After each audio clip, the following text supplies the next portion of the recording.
Saudação fraternal a todos e que Jesus possa seguir amparando nossas caminhadas hoje e sempre. Vamos aqui agora conhecer uma nova história deste livro chamado Jerusalém Libertada. Esse é um livro mediúnico ditado pelo Espírito Irmão X, que é Humberto de Campos, e recebido através da mediunidade de Rafael Américo Ranieri. Vamos, portanto, ao capítulo 24, que tem por título Mundo Mental.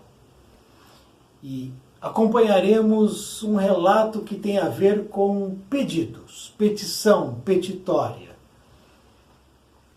que nos diz: pedir é fácil, mas é preciso saber pedir.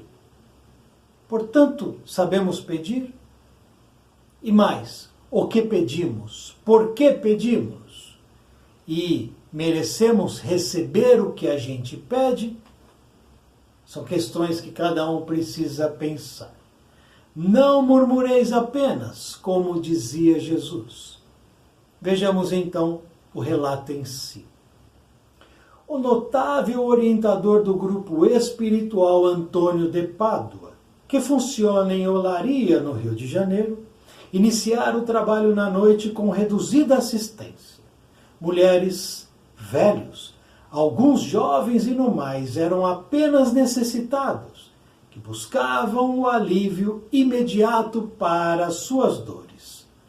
Um esperava o desaparecimento completo de antiga ferida, que o prostrava dolorosamente. Outro aguardava a bênção do divino amigo para a úlcera amargurosa que o corroía paulatinamente. Todos, enfim, confiavam em que seus males seriam extirpados de um momento para o outro. E, intuído por luminosa entidade, o orientador começou a expor os pontos de vista, resumos que atendiam perfeitamente às necessidades de todos. Explanava então ele dizendo: a maioria espera encontrar no Espiritismo a tábua de salvação para todos os males. E está certa. A doutrina consoladora de Jesus, revivida no Espiritismo, acalma todas as dores e consola todas as almas. Lago de águas cristalinas, limpa e purifica, edifica e constrói para a eternidade. Aqui temos a luz para o espírito e o bálsamo suave para as feridas purulentas. É preciso, porém, não supor que o espiritismo seja mágica transcendental, capaz de resolver todos os problemas sem o concurso daquele que pede. Antes de mais nada, se faz necessário o concurso daquele que implora a misericórdia do Pai. Pedir é fácil, mas é preciso saber pedir. Não murmureis apenas, como dizia Jesus, mas aplicai na prece o melhor do vosso coração. Fazei com sinceridade vossa oferenda e recebereis. Tenho visto, no entanto, que a maioria nos procura com o intuito manifesto de resolver seus negócios particulares e conseguir vencer suas demandas. Espiritismo é ciência e religião, mas não é ciência econômica, nem religião mercantilizada.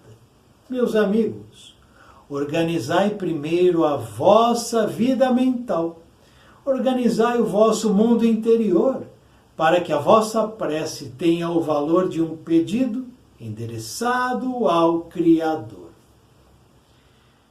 Conta-nos então, suave mensageiro, que um dia foi chamado insistentemente por um irmão necessitado no plano terrestre, que dizia: Ambrósio, ó Ambrósio, murmurava o infeliz, atenda às minhas súplicas, sofro tanto.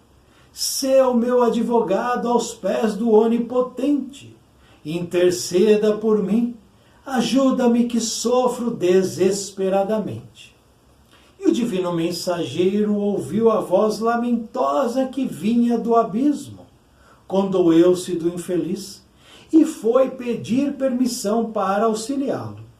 O departamento especializado, todavia, negou-lhe autorização, dizendo que o homem que se lamentava estava em ótimas condições e que o fazia por egoísmo. Nenhum auxílio devia ser enviado por enquanto.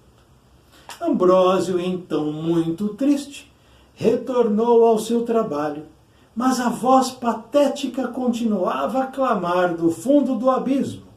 Dizia: Ambrósio, Ambrósio, auxilia-me com a tua misericórdia. Sou tão infeliz, ajuda-me a resolver estes problemas cruciantes que serei teu servo pelos séculos dos séculos.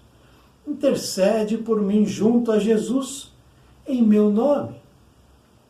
E o bom santo, penalizado, voltou novamente ao departamento encarregado do assunto e falou francamente: rogo humildemente permissão para atender esse infeliz. Não é possível que se lamente tanto sem sofrer. Naturalmente, há algum engano no fichário e trocaram-lhe o nome. O departamento, porém, após examinar mais uma vez a ficha do lamentador e pedinte, negou autorização para auxiliá-lo. Ambrósio, porém, havia tomado uma decisão inabalável. Desceria a si mesmo sem autorização alguma ao fundo do abismo e atenderia o infeliz. Depois, sofreria por sua exclusiva responsabilidade as consequências do seu ato. Encerrou, pois, o trabalho que estava fazendo e esperou o momento oportuno de descer. A voz angustiosa continuava chegando-lhe aos ouvidos, como carta dolorosa de mulher apaixonada e no abandono. Ambrósio, meu bom Ambrósio, atende às minhas súplicas. Como vou me arranjar sem o teu auxílio, meu amigo? Estou em grande perigo. E o Santo Espírito não esperou mais nada. Num instante de silêncio e pouco movimento, desceu por entre as penédias abruptas de fluidos pestilentos, enfrentou crocodilos e cobras espirituais, atravessou florestas densas e tenebrosas e percorreu planícies frias e gelatinosas até atingir as profundezas escuras do abismo. A voz cada vez se tornava maior à medida que avançava, e os soluços cortavam o coração do santo que murmurava: Senhor, perdoa a minha desobediência, mas deve haver algum engano. Este homem sofre muito.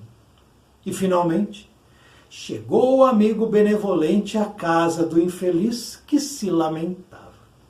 Era então um palacete com escadarias de mármores no Flamengo, com vista para o mar. A primeira coisa que o espírito viu foi um automóvel, último modelo, parado na porta. Deve ser o médico, exclamou Ambrósio vendo o carro. Deixa-me apressar. E entrou.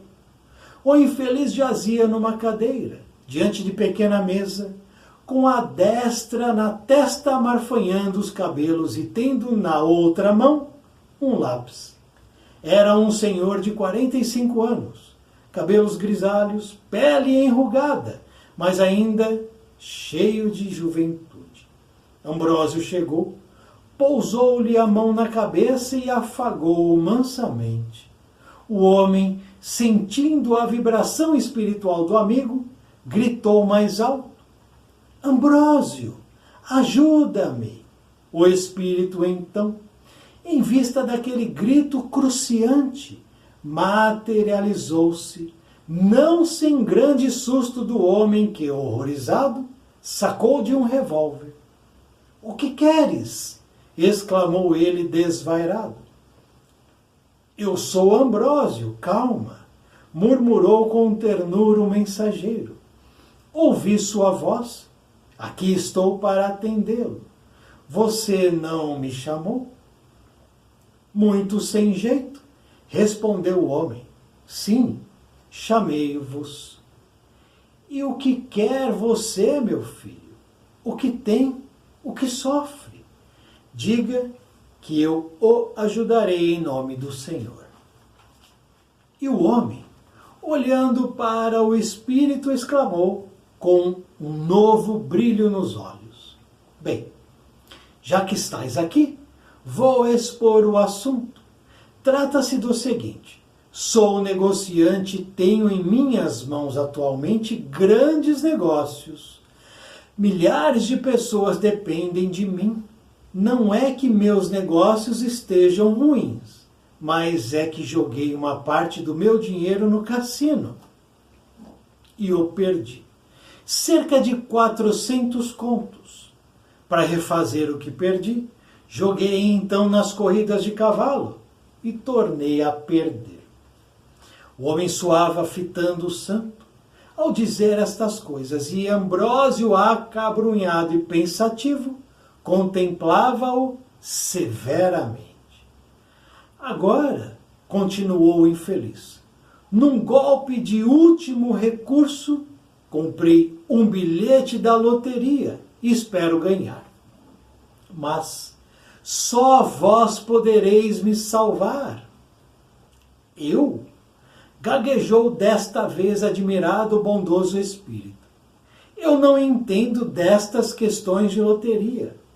Ando muito afastado da terra. Há séculos que não venho a este planeta de sombras. Como poderei ajudá-lo? Ora, retorquiu o homem desesperado, os santos são capazes de tudo. Com os dedos invisíveis, podereis mover as bolinhas e colocá-las no meu número. Olha, e dizendo isso, com os olhos fora das órbitas, exibiu o bilhete. 22.664. Ambrósio estava agora desanimado. Todavia, refazendo-se do choque, procurou acalmar o irmão em perigo.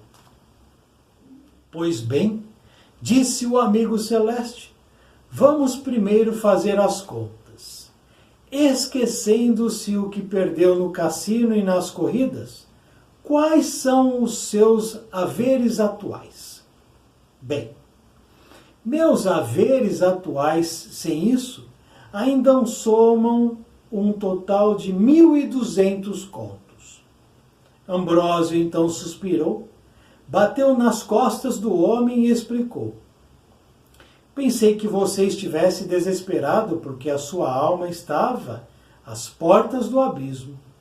Supus que desejasse a minha presença para tratar de coisas sérias.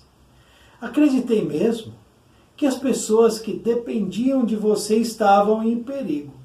Agora sei que me enganei. O homem então fitou-o novamente, mas desta vez assombrado. Como? Não vai me auxiliar? Não é então santo? Como hei de fazer sem o seu auxílio? O bom Ambrósio fez que não percebeu a mudança de tratamento gramatical e disse, quando você houver perdido todo o dinheiro, então me chame e tornarei a descer a rampa, mas agora é muito cedo para ajudá-lo. Você tem um palacete, tem um carro, tem 1.200 contos, tem uma indústria florescente e recorre aos poderes celestiais para aumentar a sua renda. Que sou eu, meu filho, para subir a rampa deste abismo, tenho que ir a pé mesmo, enquanto você, para ir à casa comercial, vai de automóvel. Evidentemente, de acordo com o seu ponto de vista, meu caro. Quem precisa de auxílio sou eu. E dizendo isso, Ambrósio saiu de mansinho ao mesmo tempo que subia arrastadamente as inclinações tenebrosas do abismo. E neste ponto da explanação, o diretor dos trabalhos do pequeno grupo de Olaria encerrou a sessão, porque a maioria dos assistentes estava dormindo, desinteressada do assunto.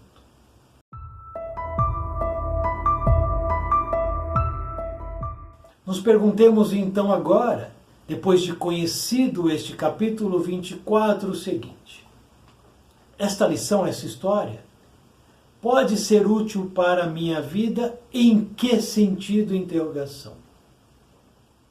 Nos perguntemos, no que este relato pode me ajudar? Porque aqui nós temos uma lição. Na verdade, nós temos algumas lições que estão inseridas neste capítulo, nessa história. Algumas lições que são úteis, importantes. Mas nos perguntemos sinceramente em relação às nossas demandas. Demandas particulares, demandas íntimas. Que eu as tenho, você as tem. Essa lição, que acabamos de conhecer, pode nos auxiliar nessas demandas? Interrogação. Porque você veio acompanhando a leitura, parágrafo a parágrafo. E agora, lida a história, conhecida a história, precisamos então fazer essa conexão. O que eu posso extrair das informações que irmão X Espírito nos coloca aqui? De nada vai valer, e a gente precisa ter cuidado, de nada vai valer eu ir até a biblioteca ou até um site de livraria, ou numa livraria física, e adquirir livros, pegar livros e ler compulsoriamente. Li esse livro num dia, 2 dias, li o livro, todos os capítulos. De que valeu isso? Se eu não parei e meditei sobre cada lição, se eu não parei e meditei sobre cada parágrafo, porque cada parágrafo aqui pode nos levar a uma infinidade de meditação, de reflexão. Nos faz pensar seriamente se de fato a gente para e dá tempo para que a história entre em nós. Para que a gente possa introspectar a lição, porque aqui por trás há uma lição deste relato. Por trás das palavras há uma intenção, nos mostra algo.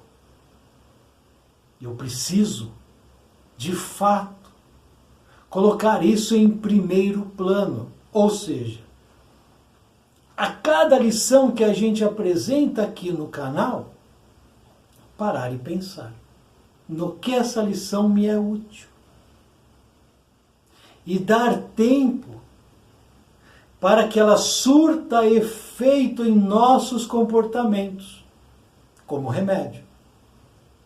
Nenhum remédio é instantâneo, imediato, no mesmo segundo. Não há. Todo remédio demanda um tempo, curto ou longo, para que ele surta efeito dentro do corpo. Uma lição como essa não pode ser recebida e simplesmente ignorada, porque ela é muito séria. Porque ela nos trata de questões muito simples, rotineiras, cotidianas e que acontecem na vida de cada um de nós. Que é a questão dos pedidos. A gente pede o tempo inteiro. Somos eternos pedintes, pedindo de tudo o tempo inteiro. E esse é um ponto que precisa ser, de fato, pensado. Como diz aqui, pedir é fácil, pedir é gratuito, mas é preciso saber pedir. Então vamos lá. Primeira pergunta, depois das que eu coloquei. Pergunta que vem da lição. Eu sei o que eu peço? como eu peço, por que eu peço e o que eu recebo do pedido? A história é clara. Um homem rico, estabelecido, sem problemas financeiros, que esbanjava, que gastava, que dilapidava o dinheiro bendito, porque o dinheiro é amigo. Se eu faço dele meu amigo, se eu faço bom proveito, e se eu utilizo ele para o bem, então ele é meu amigo. Então um homem que tinha as facilidades, que tinha o excesso, que tinha dinheiro, mas que estava simplesmente dilapidando os seus bens. Faz um pedido. Pedir é de graça. Pedir é livre. Qualquer um pede o que quiser. Só que quando a gente pede, nós precisamos lembrar que quando eu faço um pedido, esse pedido vai para algum lugar. Eis um primeiro ponto. Para onde vai? O pedido que eu faço vai para onde? Chega em quem? E qual é o teor do pedido? Porque é livre, é fácil, é simples. Eu quero isso, eu quero aquilo, me ajuda aqui, me ajuda ali. Mas por que eu estou pedindo o tempo inteiro? Porque é fácil, porque é simples, porque é de graça. E eu estou pensando no resultado, sempre assim. Então eu peço já pensando no resultado, como esse infeliz. Ele queria ganhar na loteria para recuperar um dinheiro que ele dilapidou. Então ele está pensando no quê? No resultado. Eu quero a cura, então eu estou enfermo. Como no início do relato, o orientador da casa espírita, grupo espiritual Antônio de Pádua, inicia os trabalhos. E quem está lá? Quem se faz presente na casa espírita?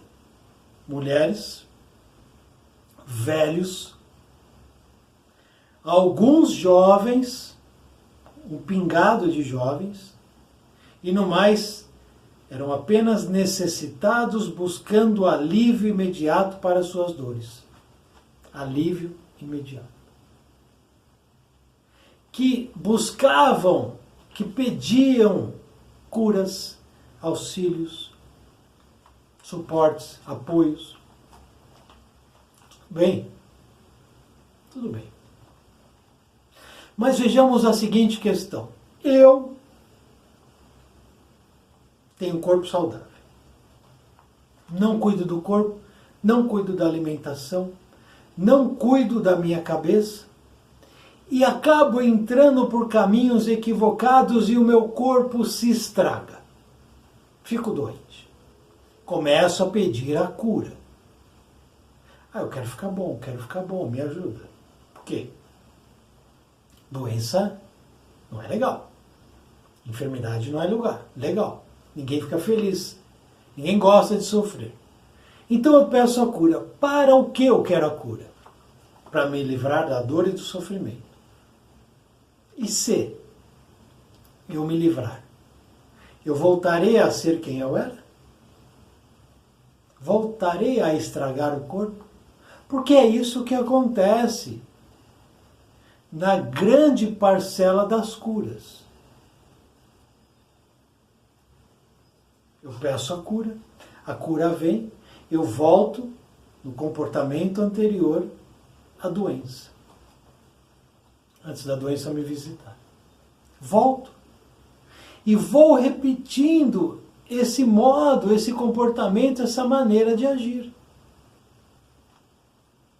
Então o que eu peço? O que eu quero que retorne para mim? Eu quero dinheiro. Pai, me manda dinheiro. Jesus, me manda dinheiro. Ambrósio, me manda dinheiro. Chegando o dinheiro, o que vai acontecer? Eu vou fazer o que com o dinheiro? Eu vou me perder? vai piorar minha situação, porque quando a gente não tem dinheiro, a gente pode pouco. Com dinheiro a gente pode muito. Se eu cair nessa situação de poder muito, entrar nesse ambiente de poder muito, será que a queda não vai ser maior? Será que eu não estarei plantando intranquilidade, insegurança, medo e viciações múltiplas? Porque eu estou podendo muito. E aí eu posso ter muito. E isso cria todo um ambiente que não é bom. Porque quem tem dinheiro tem medo, tem insegurança, não quer perder o dinheiro, quer manter o dinheiro. Acha que todo mundo quer roubar. Não é amigo mais de ninguém, perde a simplicidade, perde a humildade. Então o que eu peço? O que eu desejo com os pedidos? Porque aqui há um erro no pedir do homem, do rico, do milionário, mas o erro maior é de Ambrósio. Ambrósio erra mais, por incrível que pareça. Porque Ambrósio, trabalhando nas lides espirituais, em planos que não são tão rasteiros, deveria ter uma resistência maior. Mas não teve. Sucumbiu ao pedido de um homem absolutamente egoísta e orgulhoso. E qual é o pior sentimento do homem? O egoísmo. Então Ambrósio erra claramente, seriamente, se equivoca. Vai contra, porque por 2 vezes ele foi orientado. Não precisa auxiliar aquele homem. Mesmo que ele peça, deixa pedir. Ele não precisa de auxílio. Mas quando Ambrósio de fato entende isso, já é muito tarde. Já havia de fato descumprido, desobedecido ordens superiores. E nós não podemos desobedecer ordens superiores. Não pode?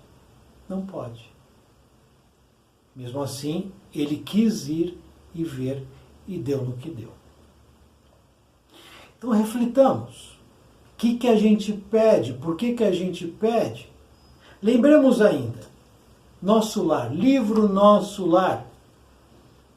Existe um capítulo aqui, Explicações de Lísias, o capítulo 7, quando André Luiz deseja rever a mãe, o pai, deseja um monte de coisas. Lísias dá a seguinte explicação para André Luiz. Convém não esquecer, contudo, que a realização nobre exige 3 requisitos fundamentais. A saber, primeiro, desejar. Pedir, desejar, querer. Então, tudo bem. É livre, é simples, é gratuito. Temos o direito de pedir, desejar, de querer. Mas, segundo item que precisa ser pensado, veja só. Saber desejar, saber pedir, saber querer. Então pare agora e pense. Por que eu desejo ter muito dinheiro? Por que eu desejo ser isso? Por que eu desejo ter aquilo? Por quê? A gente tem que saber o porquê. Saber. E não pedir, não desejar, simplesmente por pedir, por desejar, para atender a um desejo orgulhoso, vaidoso, narcisista. Cuidado. E por fim, merecer. O que eu peço, eu mereço. O que eu quero, eu mereço, porque aquele homem não merecia o auxílio. Não merecia ganhar na loteria. Não merecia nada do que ele queria.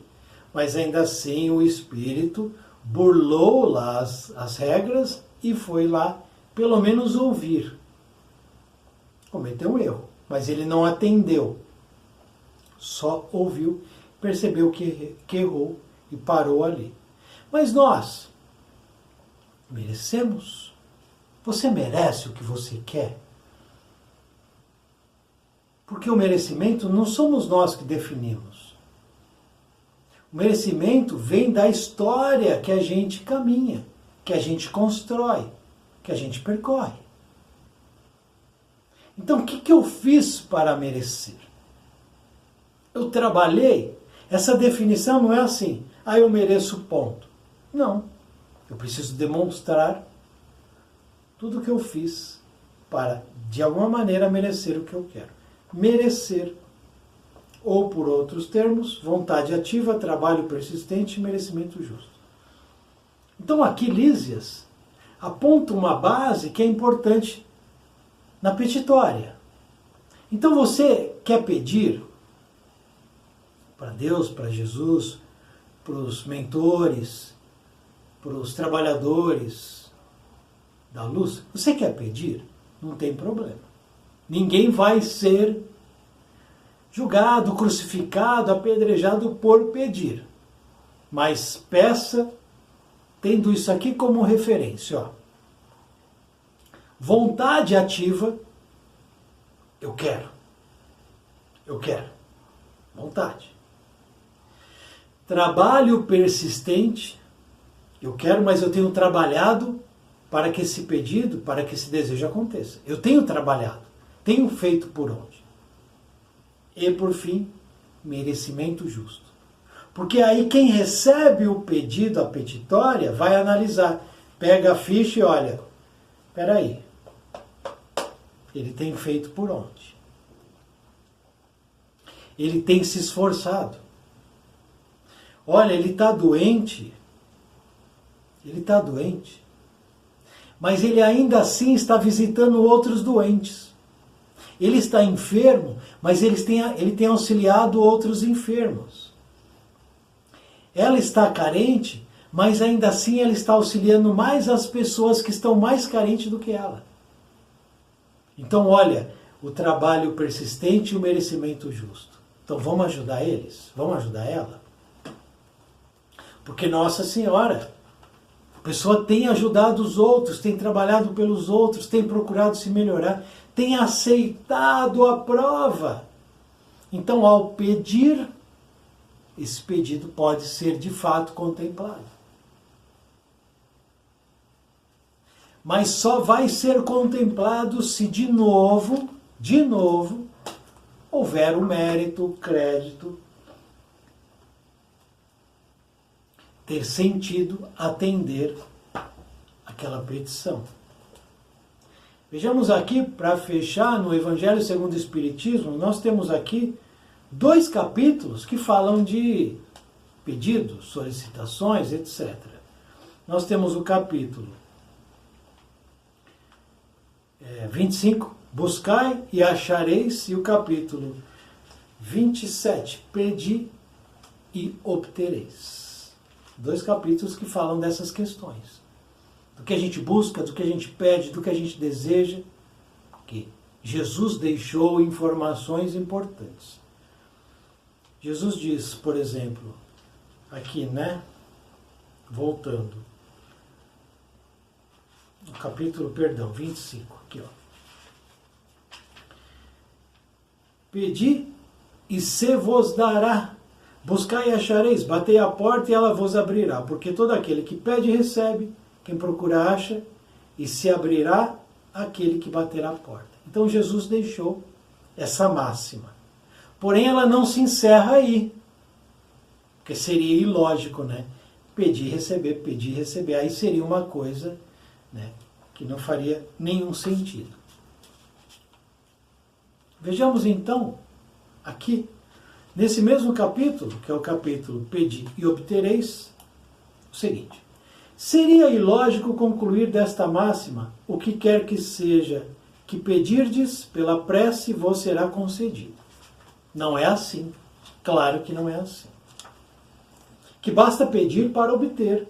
E seria injusto acusar a providência porque não cede a todo pedido que lhe é feito, pois ela sabe melhor do que nós o que é para o nosso bem. Então, eu posso pedir o que eu quiser. Mas ser atendido são outros 500. Por isso a humildade e a simplicidade no pedido. Para que talvez ele possa ser atendido. Porque se eu quero pedir coisas que não serei contemplado, eu posso cair no que? Na revolta.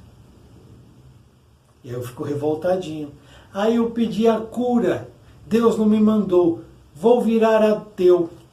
Não acredito mais nessa religião, não acredito mais nessa casa espírita, não acredito mais no espiritismo. Eu peço e não recebo. O que você pede? O que você merece receber? E será que você não está recebendo algo e você nem percebe e nota que estás recebendo? Pois ele continua aqui. O mesmo ocorre com um pai sábio que recusa ao filho as coisas contrárias ao interesse deste. O homem geralmente não vê senão o presente. O sofrimento é útil à sua felicidade futura. Deus o deixará sofrer, como o cirurgião deixa o doente sofrer uma operação que o conduzirá à cura. Então, se precisar tomar a injeção, que vai doer, vai ser muito ruim, vai tomar a injeção. Vai ser ruim, vai sofrer, mas a injeção traz o quê? A melhoria. É o que o cara pediu, a injeção? Não. É o que o doente pediu, a injeção? Não. Mas ele recebeu a injeção. Jesus mesmo curou vários, e vários retornaram aos erros antes das dificuldades que eles viveram. Por que isso? Porque não adianta o corpo ser são, a conta bancária ser recheada e, de fato, as portas do mundo se abrirem. Que são as portas largas. E muitos problemas virão aí. Precisamos entender que, como esse homem pediu, podemos pedir. Mas receber, ser atendido, aí vai depender de muitas coisas. Acredito que é uma história dessas, das mais úteis, para que a gente reveja, essa questão da petitória. Pedir, pedir, pedir. Pedir é fácil, mas é preciso saber pedir. Meditemos. Muito obrigado por assistir esse vídeo. Muita paz, muita luz. Salve o nosso Mestre Jesus.